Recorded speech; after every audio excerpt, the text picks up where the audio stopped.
নারী আসছিল একটা মাসালা জিজ্ঞেস করতে, and she was a very beautiful lady, বেশ সুন্দরী ছিল।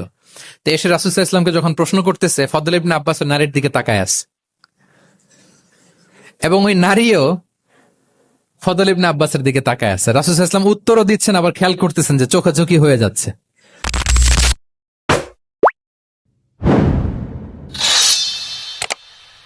এক সাহাবী এসে নামাজ পড়লেন, নামাজ রাসূল সাল্লাল্লাহু আলাইহি ওয়াসাল্লাম দূর থেকে দেখতেছেন লোকটা কি করে। নামাজ পড়লো 2 রাকাত, পরে এসে নবীকে সালাম দিল। রাসূল সাল্লাল্লাহু আলাইহি ওয়াসাল্লাম সালামের উত্তর দিয়ে বললেন, ইরজি' ফাসাল্লি ফাইন্নাকা লাম তুসাল্লি, যাও আবার পড়ো, কারণ তুমি নামাজ পড়ো নাই, মানে নামাজটা ঠিক মতো হয় নাই। ইউ ডিডন্ট অফার ইউর সালাহ in a correct way, proper manner. ওই সাহাবী যে আবার 2 রাকাত পরে আসলেন, রাসূল সাল্লাল্লাহু আলাইহি ওয়াসাল্লাম একই কথা বললেন, ইরজি' সাল্লি ফাইন্নাকা লাম তুসাল্লি, হয়নি নামাজ, আবার পড়ো। আবার পরে আসলেন, আবারও একই কথা। এখন 3 বার পড়ার পরেও যখন হয় না, বেচারা ভাবলেন আবার যে বললে তো একই হবে, আমি তো এটাই জানি। তিনি বললেন, মা উহসিনু গায়রাহ, ইয়া রাসূল, এর চেয়ে ভালো আমি আর পারি না, ফাআল্লিমনি ইয়া রাসূলুল্লাহ, হে নবী আমাকে একটু শিখিয়ে দেন কিভাবে পড়বো।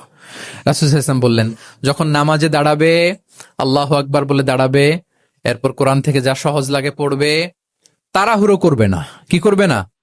সবাই বলেন, কি করবে না? নামাজে কোনো তাড়াহুড়ো নাই, নো রাশিং ইন সালাহ, নো হ্যাস্টিনেস ইন সালাহ। নামাজে আমরা খুব তাড়াহুড়ো করি, এটা নামাজের যে প্রাণ, সালাতের প্রাণকে, রূহকে নষ্ট করে দেয়। যখন রুকুতে যাবে, স্ট্রেইট ফরওয়ার্ড রুকু করবে, হাত্তা তাতমা ইন্না রাকিআন।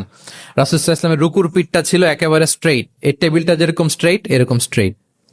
লাউ সাব্বা আলাইহিল মা লাস্তাকার, পানি ভর্তি একটা বোতল যদি রাসূল সাল্লাল্লাহু আলাইহি ওয়াসাল্লামের রুকু দেয়া পিঠের উপর রাখতো, পানিটাও পড়তো না, বোতলটাও পড়তো না, স্ট্রেইট।